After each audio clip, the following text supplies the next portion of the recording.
চট্টগ্রামের লালখান বাজার থেকে পতেঙ্গা পর্যন্ত দীর্ঘতম উড়াল সেতু যান চলাচলের জন্য খুলে দেওয়ার আগেই 4 পিলারে ফাটল দেখা দিয়েছে। তদন্ত নেমেছে গৃহায়ন ও গণপূর্ত মন্ত্রণালয় সংসদীয় কমিটি। চট্টগ্রাম থেকে বিস্তারিত জানিয়েছেন নয়ন বড়ুয়া জয়। চট্টগ্রামের সবচেয়ে বড় দীর্ঘতম যে ফ্লাইওভার, এই ফ্লাইওভার উদ্বোধন হলেও এখনও যান চলাচল জন্য খুলে দেওয়া হয়নি। তবে এর মধ্যে আমরা দেখলাম যে 4টি পিলারে দেখতে পাচ্ছেন ফাটল দেখা দিয়েছে।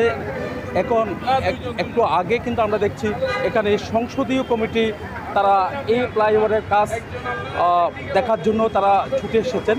তাই 17 জনের একটা টিম তারা এসেছেন। আমরা দেখতে পাচ্ছি সংসদীয় কমিটির সভাপতি আছেন এম এ লতিফ, তার নেতৃত্বে কিন্তু এই সংসদীয় কমিটির যারা প্রতিনিধি এখানে এসেছেন।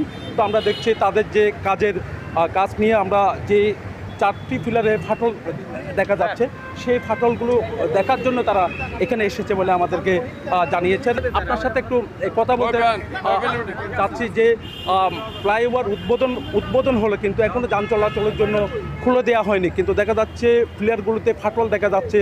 আরও কি ক্ষতি আপনারা দেখেছেন, কি অনিয়ম এখানে আছে বলে মনে করছেন আপনি? আমরা আজকে এসছি, কমিটি এখানে দেখছে, আমাদের সাথে কর্মকর্তাদের নিয়ে এসছি। আমরা এখন যে বিষয়গুলো নিয়ে অভিযোগ এসেছে সেগুলো বিশেষজ্ঞ মতামত সহ আমরা আজকে বিকেলে আমরা বসে আমাদের সমস্ত যেগুলো আমাদের চোখে পড়েছে এবং কন্ট্রাক্টরকে, আমাদের যে পিডি, সকলকে আমরা বলেছি যে এখানে আনিবেন যে কাজগুলো আমাদের চোখে পড়েছে সেগুলোকে রেকটিফাই করার জন্য।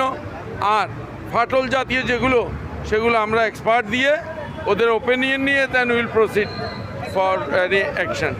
আমরা দেখতে পাচ্ছি যে তাদের যে দেখাতে যাচ্ছে যে ফ্লাইওভার, সেই ফ্লাইওভারের যে এখানে যে টিমটি এসেছেন পরিদর্শন টিম, আমরা দেখেছি সেই টিম কিন্তু সেই ফ্লাইওভার পরিদর্শন করেছেন। তিনি যেমনটা বলছেন অনেক জায়গায় কিন্তু অনিয়মের কথা এসেছে, এমনকি ফাটলও দেখা দিয়েছে। আমরা সিডিএ উন্নয়ন কর্তৃপক্ষের সাথে কথা বলেছি, তারা যেমনটা জানিয়েছেন যেখানে ফাটল দেখা দিয়েছে সেখানে তারা সংস্কার করার জন্য কাজ শুরু করেছে বলে আমাদেরকে জানিয়েছেন। নয়ন বড়ুয়া জয়, নিউজ 24, চট্টগ্রাম।